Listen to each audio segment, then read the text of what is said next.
Azərbaycan Respublikasının Prezidenti cənab İlham Əliyevin tapşırığına və bölgələr üzrə vətəndaş qəbulu cədvəlinə uyğun olaraq Daxili İşlər Naziri General-Polkovnik Vilayət Eyvazov iyunun 3-də və 4-də Qazax rayonunda növbəti vətəndaş qəbulu keçirib.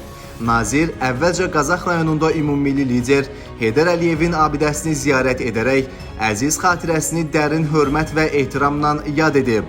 Daha sonra polis şöbəsinin inzibati binasında Qazax, Akstafa, Tovuz, Şəmkir və Gədəbəy rayonlarından, eləcə də digər bölgələrdən qəbula gələn 211 vətəndaşın müxtəlif məsələlərlə bağlı müraciətləri dinlənilib.